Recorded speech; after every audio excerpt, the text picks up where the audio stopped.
Hi, welcome to Grep and Regex. Regular expression is a uh, tool that we'll be using in the more intermediate and advanced courses. It's therefore important that you understand or have some basic information about Regex. I want to at least give an introduction to you, as Regex sometimes can be one of the more difficult things for students to kind of grasp onto when they get into the intermediate and the advanced class. So I'm going to give you a quick tutorial through it. You will see this slide set again. We'll do more in class, but again, this is just for you to get a better understanding of what Greb and Regex are all about. All right. First of all, a regular expression is just it's a pattern. It's a pattern of characters or letters or numbers. They're in a form that you can search on. So if you're looking for your first name, so mine's Steven. So if I'm looking for Steven, I can have the computer go out and look for those letters in that form.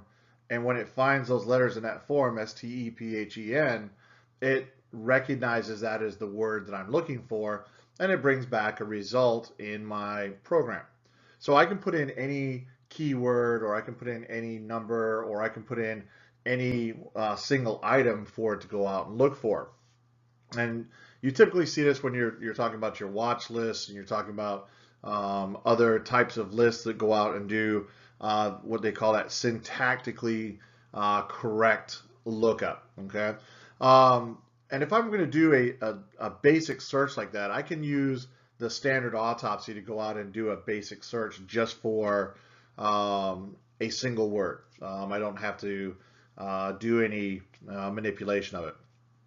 Well, the problem you have is when you start running into more complex word fragments. For example, you may have different versions of a phone number. So in the United States, we have an area code, which sometimes is in parentheses, sometimes is not in parentheses, sometimes is followed by a dot. And we want to be able to have a way of telling our autopsy program that if you find 3 digits with a parenthesis, a dot, or a blank space, or where the numbers are all together, and now you have 10 digits, well, then that's the area code that I'm looking for. And it'll go out and look for those specific things.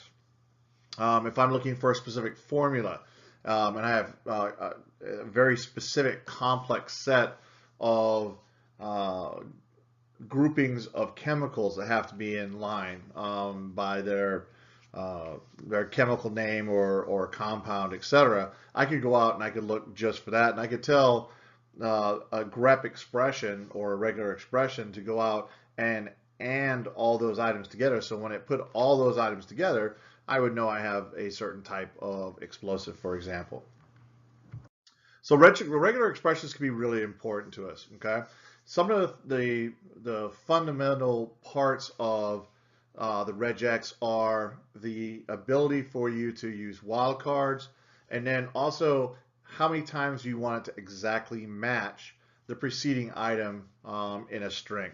So for example, if I put a period, that's going to be any single character. So if I knew the person's name was STE, but I didn't know if it was PH or V, I could put in, instead of the P, I could just put in a dot, and then I could get either a V or a P coming back from that expression.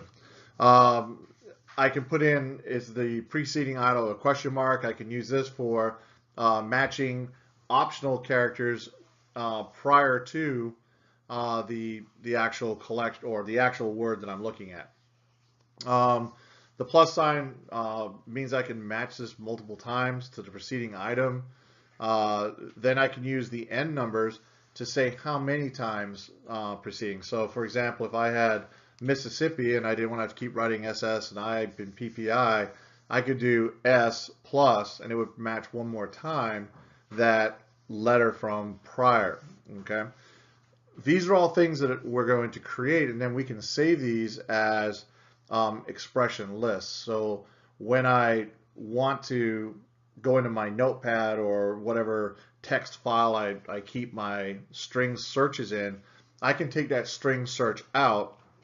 I can throw it into my autopsy program, and then my autopsy program will go out and search for that string that I've already validated and made sure works correctly. And that's the power of using this grep search structure. For example, one of the problems that autopsy has, which actually many of the American law enforcement tools have, is that the phone number search is unique to the United States. It's not unique to an international structure. So if I'm looking for phone numbers that are from Afghanistan or Pakistan, the problem I'm going to have is they're not looking for that number sequence. It's a different number set, it's a different number sequence. So therefore, I'm not going to get matches back on the things that I should have got matches back on, or what I would think I would get matches back on.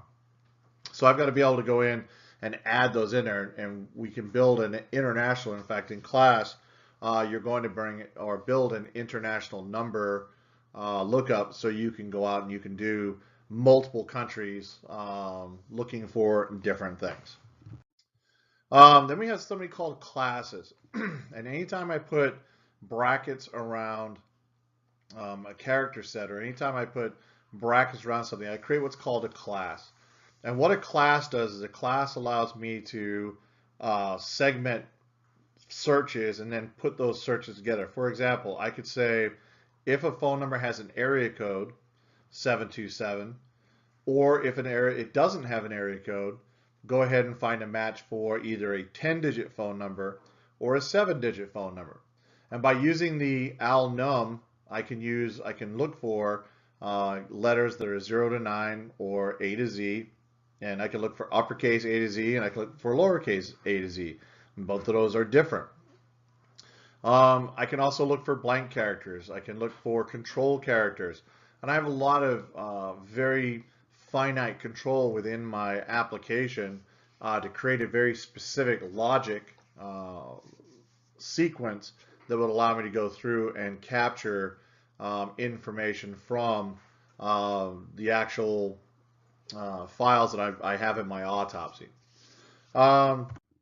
I also have meta characters, and again, I was mentioning the brackets, but there are other types of brackets. So if I have a bracket and then I have an equal sign, it means it has to have an open or an equivalence to that something in that class. In other words, I have to match something. So something in there has to match something I've already done. And you may have this when you have repetitive names. You may use the equal sign to help yourself out. We also use our tildes, and we also use our angle brackets for different things as you're going through. Each of them has a very specific purpose within the structure of the autopsy regex search string. The curly brackets are different than your angle brackets or your regular brackets. Each one of them has a different purpose. The curly brackets, for example, tell me to find, or tell autopsy to find something specific within those brackets, where an angle bracket makes something a class or a grouping of terms to go look for. So you gotta be careful on which brackets and which symbols you use when you're creating your regular expression string sets. You can also use your backslash and anything that comes immediately after your backslash will be acted on. For example, backslash b, lowercase b, will match an empty string at the edge of the word. Well, what's the edge of the word? The edge of a word is the ending of any one word where the space begins before the next word. So for example, again, going back to Stephen, the N would be the last of that word. So if I did a /B, it would only go up to the end of Stephen. It would stop looking at the end of Stephen. It would then move on to the next word, looking for the end of that edge word. And we have a front edge and we have a back edge. So I can tell it to look at the front of the edge. As you can see, match the empty string at the beginning of the word, or match the empty string at the end of the word. I can also match white space. So for example, remember I was saying that we may have someone that writes a area code where they just write 727 space and then they continue on with their regular number. Well, I can throw the space in there, or the match white space command in there, and the match white space command will then find matches for space. So I can tell it to uh, look for a period, a space, a hyphen, or a bracket, which covers probably 99% of the way that people write an American phone number. So we have the ability to add those different things in there.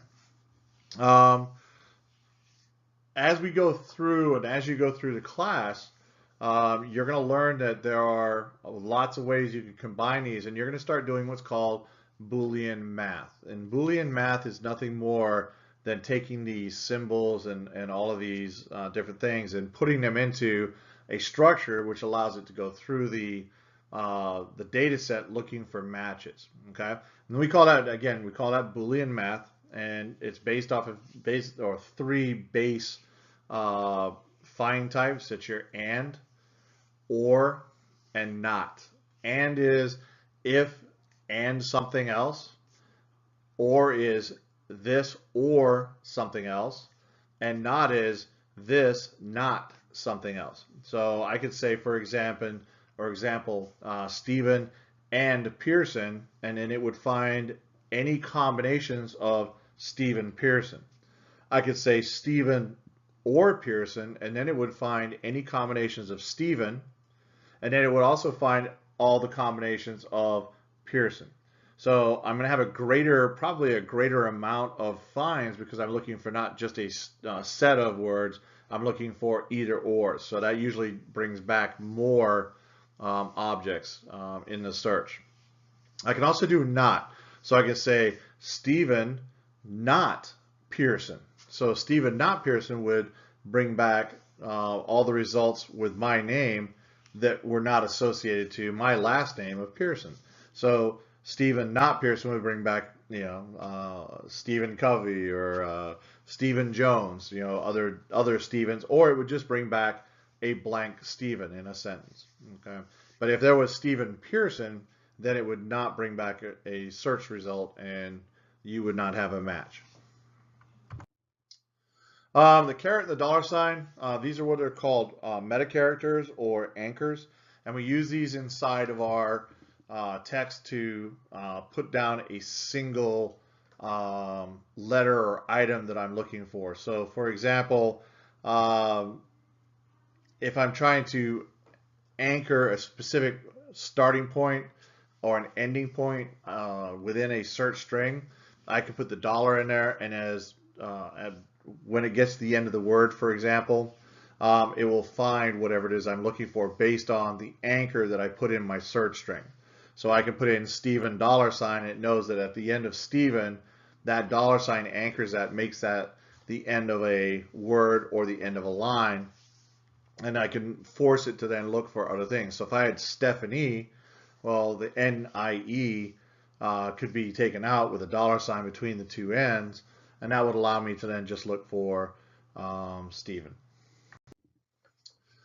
Escaped values. Escaped values are values that we tell autopsy not to worry about. Don't evaluate these, don't use them.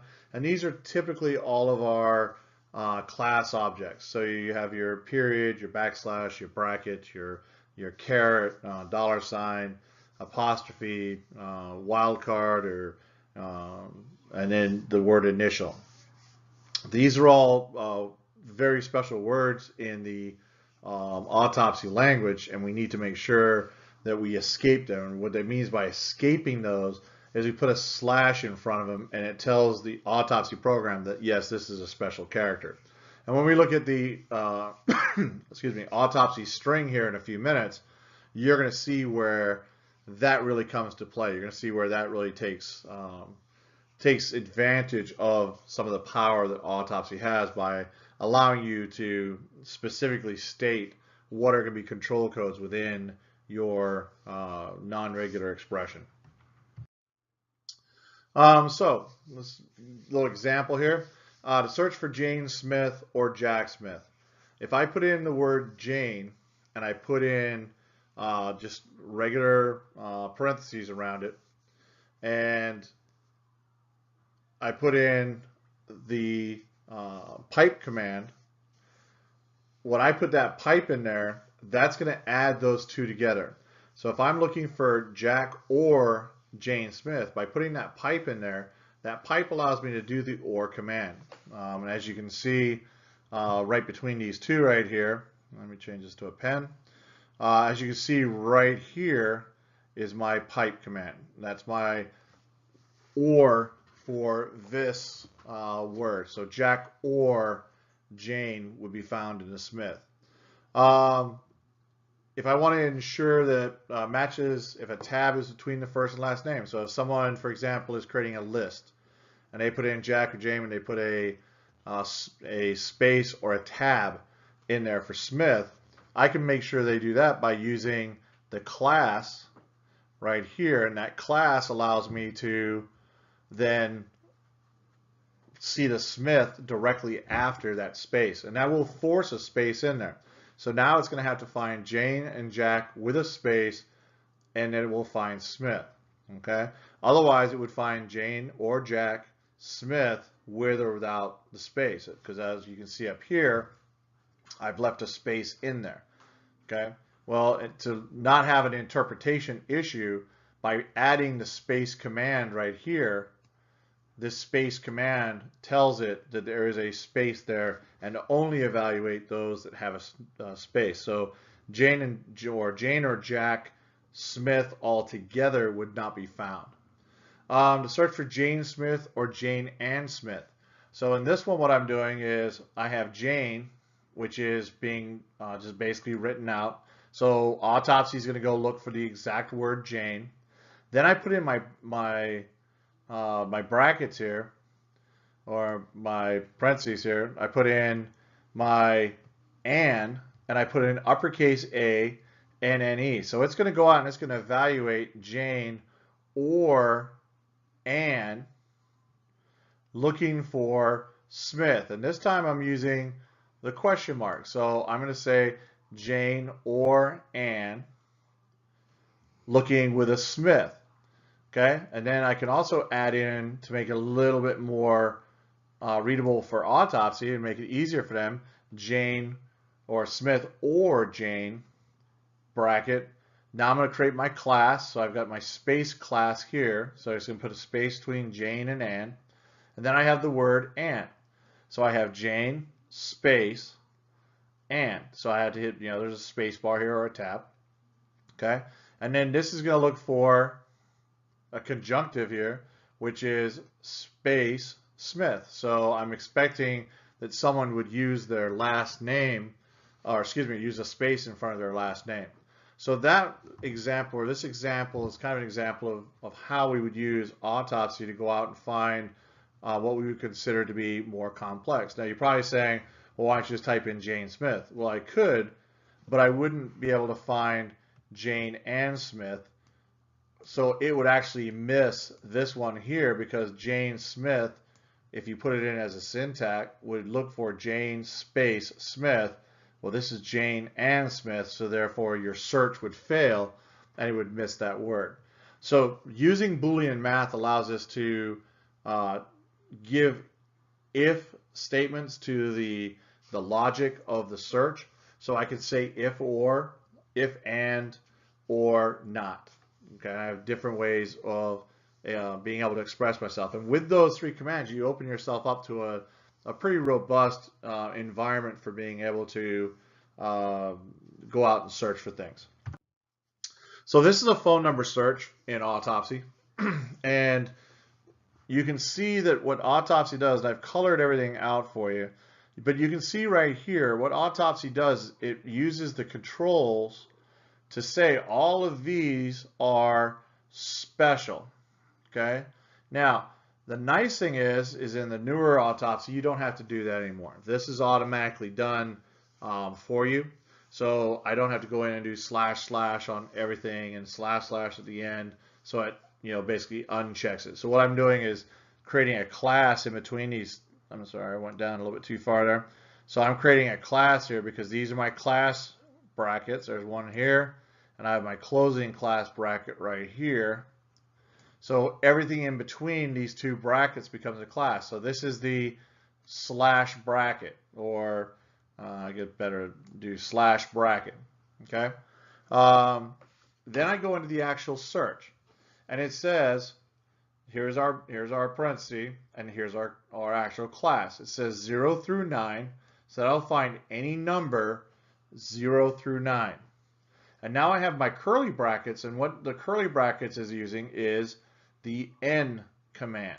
Okay, and we saw that up before. So what I'm doing is I'm replacing the N with a number, and I'm saying in 3 places in this block right here, if there is a 0 through 9, evaluate it. So if it's anything from 000 to 999, it's going to be evaluated as long as there's 3. If there's 4, it's not going to evaluate the 4th, and it's not going to evaluate the 5th. It's only going to evaluate the 3. Okay? Then I'm going to tell it, and it must have, or it should have, a 0 through 9, 3. So here's the next part of my number, followed by a dash or a period or a space. The space is right here. It's kind of hard to see it, but there's the space, or a dash or a period. So now what I've said is, if there's a space, dash, or period, go ahead and evaluate it if there are 3 digits prior and then 4 digits after. So what I'm doing is I'm telling it that after the 3 digits, come back through, process this, and if there is a 3-digit, 4-digit combination, and if it has a space, if it has a dash, or if it has a period, then that's a hit or a find for me. So if you look at this, once you can go back to the very beginning, or if you want, you can look down below. When you start looking at this, you can see really quickly how I created a class that allows me to go out and look for phone numbers with either a 10-digit number or with a 7-digit signature. As long as it ends with this signature here, or this grouping here, I know it's going to find my 10-digit or my 7-digit. So what I'm going to do here is I'm going to go ahead and wipe all this out for you here. So if you want to reevaluate this or relook at it, you can see all the components that make up. This is a 7 or 10-digit phone number find. Okay. So looking at this, I now know that my autopsy program is going to bring back 7 or 10 digits. It's going to not worry about a space, a dash, or a period in between the numbers because it's evaluating for all of those different items. Okay, and you can see that right here. This is my little special class that we put in that allows me to tell it only or not to exclude if it has any of those 3. So it's going to include a find if it hits that. Okay, next one down is an IP address. So you can see it's got all the different octets, 0 through 9 at 2, 0 through 4. So it goes through and it lists out all the octets. It gives me all the numbers I need for an IP address. So if I'm looking for IP addresses, this is the way I would find an IP address. Now these searches are done for you in Autopsy automatically. You have some set ones that are already there. So this allows you to go in and use the native search within Autopsy and choose email address, IP address, credit card number, phone number. Those searches are already done for you. So you can go ahead and click on that and search your data. But if you're going to need to do anything more complex, then you need to go ahead and add this regular expression search to your kind of your repertoire of collection methods. All right, so here's a little sample file for you. And what I'd like you to do is, as you have time, if you have your Autopsy with you, or if you don't have an Autopsy yet, you can download Autopsy, it's free. Put this in and then just create a notepad document that has these lines in it, and then create some searches that will identify or find those things. So if I'm looking for NH Brussels Airport at nhhotels.com, I can create a search string or a search path through regular expression that will allow me to go out and find just that. So take this, practice a little bit before you come to class. When you come to class, you are going to see this presentation again, but it will be expanded. You'll get an opportunity to go through the entire kind of in-depth dive. Again, this is a very much an overview to get you ready for Regex. And the key concepts are the and, the not, and the or, the three types of searches that the Boolean math will do for you in the autopsy application. And also understand that there are special characters that you can't use because they're being used for very specific things in autopsy. All right, so with that and with this file here, again, do a little practice. See if you can get your search results. There's several free websites out that allow you to create regular expressions and then search for things directly in the application on the web, which are very cool. It's a way of defining or creating sample files. You can look them up by going to Google, and then in Google just type in regular expression help files or regular expression demo, and one of those two will bring up several sites that will allow you to create regular expressions. Okay, so hopefully there are no questions about this. Again, this is very, very quick. We are going to spend much more time in class talking about regular expressions, as that's one of the key components of both your Python and your autopsy searching. So when we go back into autopsy, or when we go into autopsy during the week, we will certainly spend some time identifying how you are going to use regular expression to find more complex things. Okay, and I think you'll find that regular expression is a very important thing. And it's not just for autopsy. You can also use it in many other applications. All right, so with that, I am going to say goodbye, and I will see you in another module.